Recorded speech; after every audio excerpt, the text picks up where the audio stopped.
अनंत कोटि ब्रह्मांड नायक राजाधिराज योगीराज परब्रह्म श्री सच्चिदानंद समर्थ गुरु साईनाथ महाराज की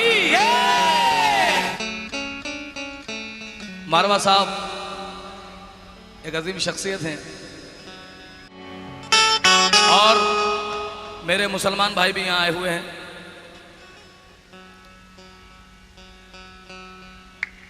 क्योंकि बाबा ने एक ही चीज सिखाई है कि ना हिंदू बुरा है ना मुसलमान बुरा है, ना हिंदू बुरा है ना मुसलमान बुरा है, आए जो बुराई पे तो इंसान बुरा है। तो दुनिया में सबसे बड़ी इंसानियत किसी टूटे हुए दिल को हंसाना है, किसी उजड़े हुए घर को बसाना है। इससे बड़ी इंसानियत, इससे बड़ा धर्म नहीं है। बाबा अपनी इनायत रखे आप सभी पे, बड़ी मेहरबानी।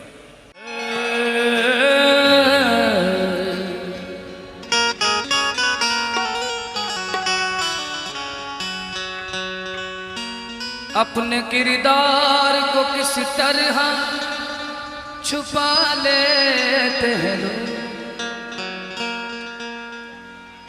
अपने किरदार को किस तरह छुपा लेते हैं लोग, अपने माँ बाप की खिदमत को भुला देते हैं लोग, अपने माँ बाप की खिदमत को भुला देते हैं लोग, अपने किरदार को किस तरह छुपा लेते हैं लोग, अपने किरदार को किस तरह छुपा लेते हैं लोग, अपने माँ बाप की खिदमत को भुला देते हैं, अपने माँ बाप की खिदमत को भुला देते हैं।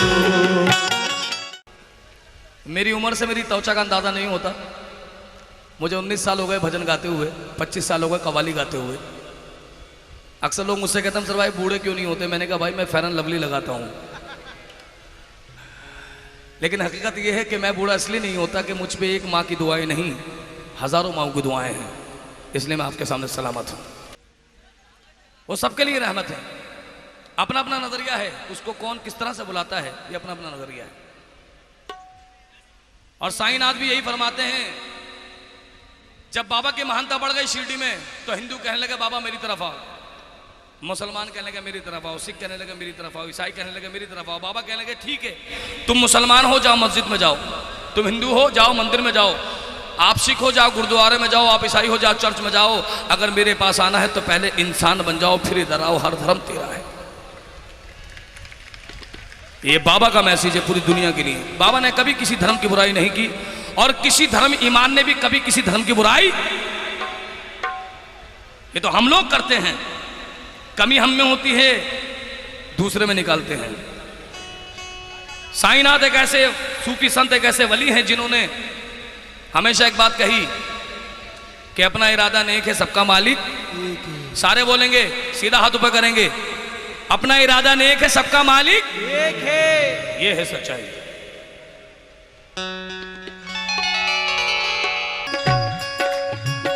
बड़े बड़े दावे अगर करना है तो ये काम करो जिससे हमारा भी भला हो, तुम्हारा भी भला हो। अगर आप में से किसी को एक दिन की हुकूमत मिल जाए हिंदुस्तान पे तो क्या करेंगे? क्या करेंगे? हैं? साईं संध्या कराएंगे? वो तो करा रहे हो। अगर आप में से किसी को एक दिन की हुकूमत मिल जाए तो एक काम कर देना, हाथ जोड़ के गुजारिश है कि इस तरह दुनिया से नफरत को मिटाया जाए, इस तरह दुनिया से नफरत को मिटाया जाए। प्यार का एक नया कानून, अरे मंदिर और मस्जिद के झगड़े को मिटाया जाए, बीच में साईं का दरबार बनाया जाए।